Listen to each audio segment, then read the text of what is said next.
Okay, so I want to talk about different ways that you can get things deleted off of your credit report, even if it's reported accurately. So Capital One has a pretty decent card called the Platinum. Okay, so I like to give them away, and I like to pass them out away to get those collections removed off your credit report. Did you know that most collection clients receive the star letters or star email? Okay, so let's say you've been disputing, I don't know, a charged off credit card, right? You sent out your disputes. 30 days have gone by, 35 days have gone by, 40 days have gone by, and you still haven't received anything, crickets, from the credit bureau. So you could send in a generic letter just stating, hey, you've gone past the 30-day mark with your investigation. By law, you have to delete this, blah, blah, blah. Think they're going to do it? Probably not.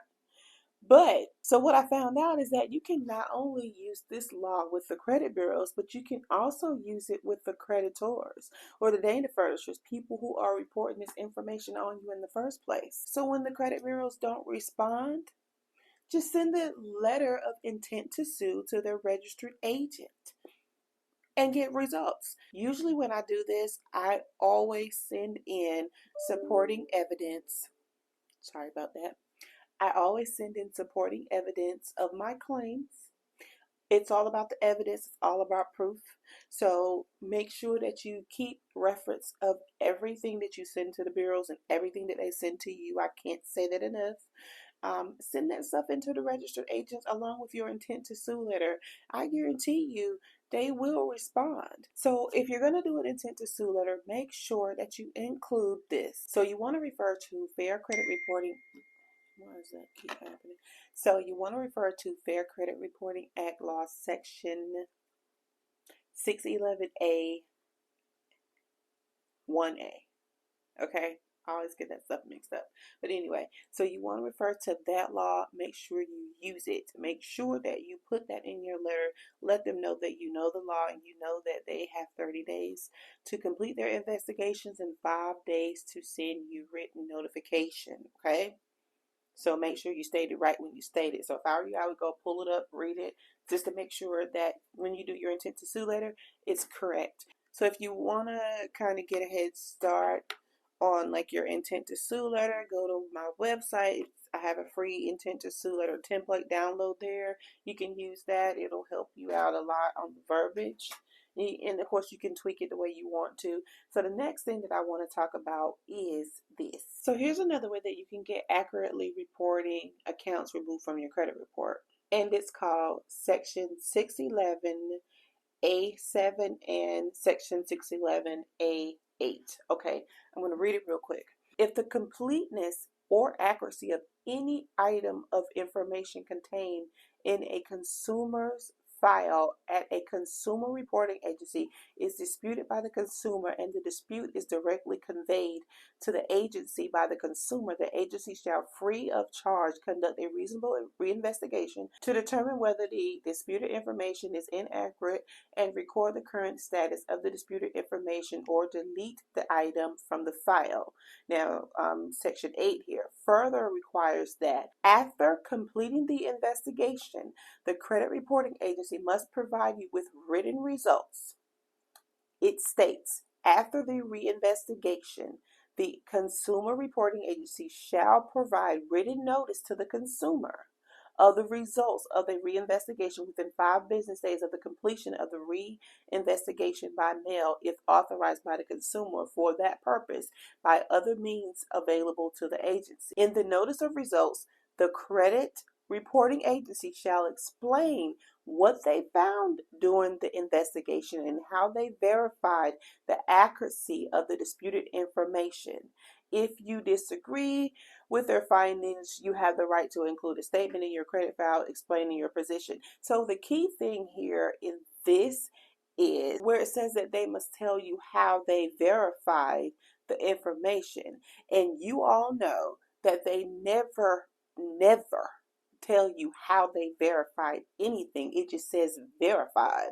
So when you do your dispute letters, I don't care if you know that the account is accurate. You can just challenge the validity of something, even if you just choose to do something simple, like beside the account number, you can say, I challenge the validity of this account number. Or where it says payment status, I challenge the validity of this payment status, okay? Do something simple like that. They have to write you back and let you know how they verified the validity of the account number that you challenged. If they do not, if they send you something back and it just says verified and it doesn't give you any explanation as to how they verified it, then what you do is you take that letter that you received from them, make a copy of the dispute letter that you sent to them to initiate the investigation, and you pull out an intent to sue letter, you customize it to your liking, and you send it to each of those bureaus' registered agent, outlining the fact that they failed to conduct a proper investigation.